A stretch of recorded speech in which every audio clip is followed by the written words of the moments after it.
दादा मुझे बोलने के कहा है। ओ दादा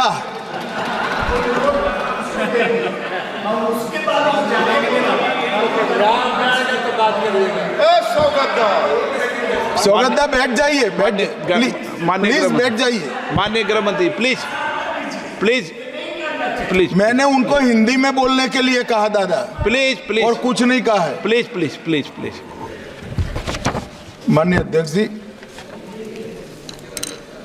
कल भी और आज भी मेरे साथी नित्यानंद राय जी ने गृह विभाग की ओर से एक अधिकृत लिखित स्थिति के बारे में ब्यौरा इस सदन के पटल पर रखा है, परंतु आज डिस्कशन में कुछ मुद्दे खड़े हुए हैं। उसका मेरे पास जो सूचनाएं हैं, इंफॉर्मेशन है, वो सदन को और सदन के माध्यम से पूरे देश को साझा करने के लिए मैं आपकी अनुमति से खड़ा हुआ हूं। मान्यवर, सबसे पहले तो मैं एक दुखद आपदा में जिन जिन लोगों ने अपने स्वजन गंवाए हैं, जो लोग अभी लापता है, जबरदस्त ट्रॉमा में जी रहे हैं, और जो इंजर्ड हुए हैं, वो सभी के प्रति मैं हृदय से मेरी संवेदना व्यक्त करना चाहता हूं। अध्यक्ष महोदय, एक बात मैं सबसे पहले स्पष्ट कर देना चाहता हूं कि आपदा के इस समय में चाहे भारत सरकार हो, चाहे पॉलिटिकल पार्टीज हो, समय है केरल की सरकार और केरल की जनता और विशेषकर वायनाड के लोगों के साथ चट्टान की तरह खड़ा रहने का, और इसमें नरेंद्र मोदी सरकार कटिबद्ध है। और मैं इस सदन के माध्यम से केरल की जनता और वायनाड की जनता से कहना चाहता हूं कि हर संभव मदद और हर संभव प्रयास भारत सरकार की ओर से बचाने के लिए, रिलीफ के लिए और रिहेबिलिटेशन के लिए किया जाएगा। मान्यवर, जब वेणुगोपाल जी ने बात शुरू की तब मेरा राज्यसभा में कोटेशन था, वो यहाँ रखा उन्होंने कोट कहा कि मैंने राज्यसभा में ऐसा कहा। फिर उन्होंने कहा अर्ली वार्निंग सिस्टम इस देश में होनी चाहिए। मैं सिर्फ आपके माध्यम से पूरे देश की जनता को बताना चाहता हूं कि इस देश में दुनिया के सबसे आधुनिक अर्ली वार्निंग सिस्टम यहां स्थापित किए गए हैं 2014 के बाद। मान्यवर, दुनिया में बहुत कम देश है जो 7 दिन पहले आपदा का आकलन सार्वजनिक करते हैं, पूर्वानुमान सार्वजनिक करते हैं। भारत वो चंद 4-5 देशों में है जो 7 दिन के पहले पूर्वानुमान साझा करता है। कई सारे देश, ज्यादातर देश, मोर देन 90% देश 3 दिन के पूर्व में ये आकलन को साझा नहीं कर सकते हैं। हम 7 दिन पूर्व 2023 से सारे आकलन देश की जनता और देश की राज्य सरकार के लिए साझा करते हैं। साइक्लोन का भी अर्ली वार्निंग सिस्टम है, कोल्ड वेव का भी है, हीट वेव का भी है, बिजली का भी है, सुनामी का भी है, अर्थक्वेक का भी जितनी पॉसिबिलिटी है उतना है, फ्लड्स का है, भूस्खलन का है। कई प्रकार के अर्ली वार्निंग सिस्टम 323 करोड़ और 2000 करोड़ कुल मिलाकर 2300 करोड़ के खर्चे से देश की जनता की सुरक्षा के लिए एस्टैब्लिश किए गए हैं। फिर बशीर साहब ने कहा तो क्या हुआ? मान्यवर, जब तक हम डिजास्टर मैनेजमेंट का सवाल है और लोगों को बचाने का सवाल है, मैं कह सकता हूं 2014 के पहले इस देश में आपदा का रिस्पॉन्स करने का एक ही तरीका था, एक ही डायमेंशन था, वो बचाव का, मतलब रिलीफ एंड रिहेबिलिटेशन। आपदा आने के बाद सबको मदद करो और पुनर्वसन करो। नरेंद्र मोदी आने के बाद, देश के प्रधानमंत्री बनने के बाद इसमें बचाव का एंगल हुआ कि एडवांस में ही तैयारी ऐसे करो कि जिससे किसी की जान न जाए और जीरो कैजुअलिटी अप्रोच। मानवर पर्टिकुलर एक किस्से में हमने हर बृहस्पतिवार को हम अगले पखवाड़े का जो पॉसिबल, वो इतना सटीक नहीं होता है मगर पूर्वानुमान देते हैं। 18 जुलाई को ही पूर्वानुमान दिया था कि केरल के पश्चिम तट के क्षेत्र में सामान्य से ज़्यादा वर्षा होगी।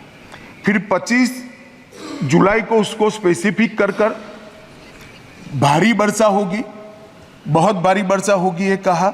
और फिर 23 जुलाई को अति भारी वर्षा होगी, 20 mm से ज़्यादा वर्षा होगी ये भी कहा, और इससे भी ज़्यादा हो सकती है। 23 तारीख को ही एडवांस में क्या किया पूछा गया सदस्यों द्वारा। 23 तारीख को ही हमने 8 NDRF के पूरे दल वहां पर भेज दिए गए।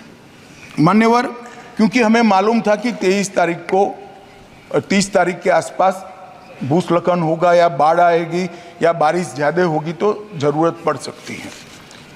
अब डिजास्टर मैनेजमेंट का हमारे संविधान की स्कीम के तहत 2 हिस्सों में जिम्मेदारी आती है। एक, दुनिया भर की टेक्नोलॉजी को भारत के लोगों के लिए यहाँ लाना, टेक्नोलॉजी का उपयोग करना, टेक्नोलॉजी से सर्जित पूर्वानुमानों का विश्लेषण करना और विश्लेषण कर राज्य सरकारों को और देश की जनता को अलर्ट करना। दूसरा, ये फेडरल स्ट्रक्चर है, राज्य की जिम्मेदारी है कि केंद्र सरकार जो सूचनाएं भेजता है इसके अनुरूप लोगों को समय से पहले ही, आपदा आने के पहले ही वहां से हटाना, उनको सुरक्षित जगह पे ले जाना। और मान्यवर, मैं कई राज्यों ने ऐसा सफलतापूर्वक करा है। एक जमाने में 2000 के जमाने में केरल में साइक्लोन आया, करीब करीब 10,000 लोग मारे गए थे। परंतु अभी अभी केरल में साइक्लोन आया, सिर्फ एक जान गई क्योंकि 7 दिन पहले सूचना दी गई थी और पूरा इवैक्यूएशन कर लिया गया था, इसलिए सिर्फ एक जान।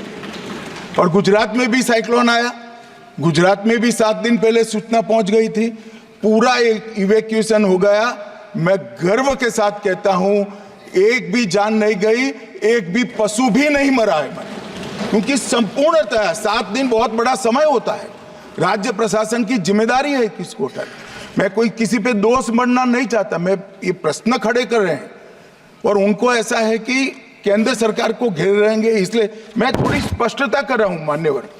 और यहां पर कई रिपोर्टों में, अब माननीय हमारे सदस्य के लिए, बेंगलुरु MP के लिए बहुत बड़ा आक्रोश दे दिया कर दिया गया, मगर ये वास्तविकता है कि IIT दिल्ली का इसी साइट के लिए रिपोर्ट दिया गया है कि यहाँ से जो अनधिकृत लोग रहते हैं उनको किसी भी स्कीम के तहत हटाए जाए।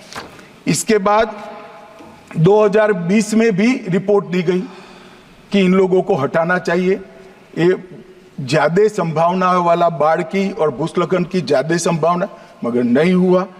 और 4000 परिवारों को हटाना चाहिए, वो भी इंगित किया गया कि कौन से 4000 परिवारों को कौन सी जगह से हटाना चाहिए। और मान्यवर, मुझे बोलते हुए बड़ा दुख हो रहा है, यही जो दुर्भाग्यवासी लोग हैं जिनके लिए पहले से सूचना 6 साल पहले दी गई है कि इनको हटा लीजिए वरना ये रिस्क में है, अब नहीं हटाया गया। मगर फिर भी जैसे ही सूचना आई, NDRF राज्य में जा सकती है, NDRF को लगाने का काम कलेक्टर के ऑर्डर से ही होता है। जैसे ही कलेक्टर ने सुबह 4 बजे हमें ग्रीन सिग्नल दिया, हम पहुंचे, लोगों को बचाया, सेना पहुंची, इंडियन एयरफोर्स पहुंचा, हेलीकॉप्टर पहुंचा, हमारी CISF की टुकड़ी एक वहाँ थी, वहाँ पहुंचा। सेना ने तत्काल एक कच्चा ब्रिज बनाया, उस पर से 1000 लोगों को बाहर निकाला और सैकड़ों लोगों को बचाने का भी काम हुआ है। मगर कुछ दुर्भाग्यशाली लोग थे जिनको हम नहीं बचा पाए, इसका हम सबको नुकसान, हम सबको दर्द भी है, दुख भी है और नुकसान हमें झेलना पड़ा है, उनके परिवारों को भी झेलना पड़ा है। मान्यवर, मेरा एक ही अनुरोध है कि डिजास्टर मैनेजमेंट के मामले में सभी राज्य सरकारें जितनी भी योजनाएं 2014 के बाद बनी है, एक मैं बिल भी लेकर आने वाला हूं, इसी सत्र में लेकर आने वाला हूं, इसमें डिटेल में बताऊंगा। कृपया आप इसका अभ्यास करिए। इसकी अर्ली वार्निंग सिस्टम को, कभी कभार वो गलत भी हो सकता है, परंतु फिर भी किसी को हटाने में कोई नुकसान नहीं हटाया और बाढ़ आ गई या भूस्खलन हो गया तो मारे जाते हैं। इसको गंभीरता से लेना चाहिए और स्फूर्ति के साथ इसको करना चाहिए। जहां तक स्फूर्ति का सवाल है, भारत सरकार ने बचाव कार्य में कोई कसर नहीं छोड़ी है। हमारा हर वर्टिकल जो बचाव के लिए बना है, हर वर्टिकल आज वहां मौजूद है, दिन रात काम कर रहे हैं। प्रधानमंत्री जी स्वयं कंट्रोल रूम से सीधी जानकारी दे रहे हैं, मेरा कार्यालय और मैं भी ले रहे हैं। नित्यानंद राय जी हर रोज 4 घंटे वहां पर कंट्रोल रूम में खुद मेरे MOS बैठ रहे हैं और इसका मॉनिटरिंग कर रहे हैं। मैं इतना केरल की जनता को जरूर आश्वस्त करना चाहता हूं कि रिलीफ और रिहेबिलिटेशन के लिए हम कोई कसर नहीं छोड़ेंगे। भारत सरकार इस संकट की घड़ी में केरल सरकार के साथ चट्टान की तरह खड़ी।